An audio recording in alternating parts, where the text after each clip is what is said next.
కానీ తర్వాత చేస్తున్నప్పుడు సో నా ఐడెంటిఫై నాది. నేను నా కాన్ఫిడెన్స్ నాకే తగ్గిపోతే కష్టం కదా. సో నేనే బాగానే ఉన్నాను, అక్కదేం తగ్గినట్టు అనిపించలేదు, నాదేం తగ్గినట్టు అనిపించలేదు. తను ప్రజెంట్ హైప్లోనే ఉంది, నేనైతే నా దృష్టిలో నేను హైప్లోనే ఉన్నాను అనుకుంటున్నాను. ఓకే, అంటే హైప్లో ఉన్నావు, సో అందరు నేను చూస్తున్నారు కాబట్టి. సో ఈ టిక్కులాడి సాంగ్కి వస్తే అంటే మీరిద్దరికి ఫస్ట్ నీకు ఇన్ఫర్మేషన్ వచ్చినప్పుడు జానులూరి పక్కన చేయాలని చెప్పి నీకు చెప్పిరా? చెప్పారు. తనకి చెప్పిరా?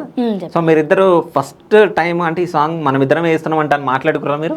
లేదు, ఎప్పుడు మాట్లాడుకోలేదు. కానీ సెట్లోకి వచ్చిన తర్వాత అక్కనే అసలు దీని తగ్గట్టు ఇంకొకరిని పెడితే బాగుండు, ఎందుకంటే హైట్కి నాకు సెట్ అవ్వట్లేదు, అదేమో చిన్నగా ఉంది, నేనేమో హైట్ ఉన్నాను కదా అని చెప్పేసి అని ఊకే అదొకటే మాట అంది తప్ప, అదే మాట్లాడుకున్నాం తప్ప వేరేదేం మాట్లాడుకో. అంటే నీ ముందే? నా ముందే మాట్లాడు. ఓకే, అట్లా అన్నప్పుడు నీకు అనిపించలేదా?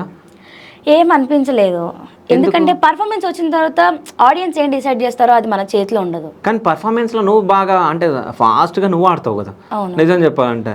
అంటే ఇప్పుడు నీది ఫస్ట్ టోనీ గారితో మనం చూస్తున్నాం, టోనీతో నువ్వు చాలా డ్యాన్సులు వేసినావు.